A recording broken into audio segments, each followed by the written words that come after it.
Right? By reference angle, what we mean is wherever the terminal side is drawn, especially in the second, third, or fourth quadrants. The reference angle is the angle between that terminal side and the nearest x-axis.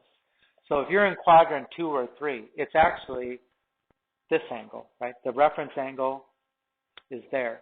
And it's referred to with this theta prime is how we usually say the reference angle. It's not the theta. The theta would be going from the positive x-axis counterclockwise around, right? That's not what we mean. We mean this angle right here. That's the reference angle.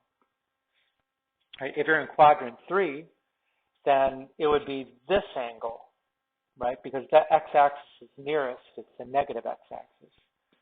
And if you're in quadrant 4, it's here. Because you're always going to the x-axis, which is basically on one side of that quadrant, it's always going to be less than 90 degrees. So the reference angles are always acute angles. So when we take, if I had to do a trig function for an angle, which is actually in the second quadrant, I can just take it with the reference angle. Now, because I'm taking it with the reference angle, I'm always going to get a positive value, and it's not always going to be positive. Then we have to say, but because I'm in this quadrant, sine is positive, cosine is negative, tangent is negative.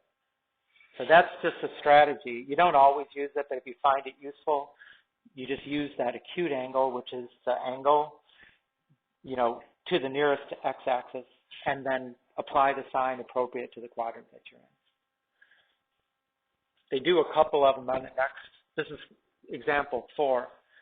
For example, at 300 degrees, 300 degrees is counterclockwise around, right? It's 30 degrees beyond 270. So it's in quadrant 4. The reference angle is this angle right there. It's between this terminal side and the positive x-axis. Now, 60 degrees is a nice number. We'd probably figure this out almost in our head. But the math that we're doing there, let's subtract. It would have been 360 if I went all the way around. It's 300 here. So this reference angle is 360 minus 300.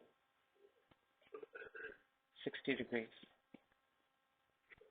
Right? This 2.3, right, that's radians. Because you don't see a degree measure on it, it means it's radians. And 2.3 would be in the second quadrant because pi radians, 3.14, is here. Half of pi is 1.57.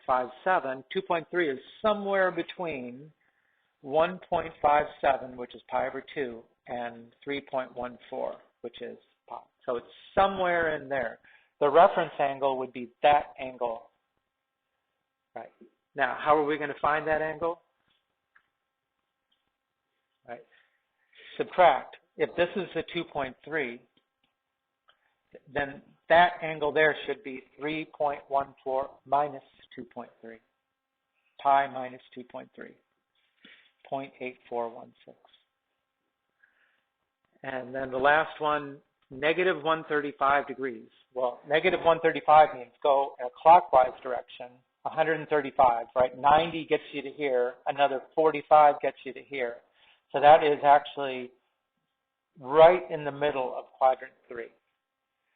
And since negative 135 is coterminal with one of our unit circle angles, what is that unit circle angle? How would I find the coterminal angle? Add 360, right? If you did that, you're going to get 225.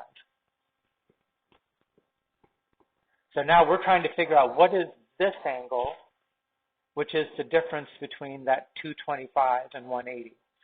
Subtract. Right, that's a subtract. 45 degrees.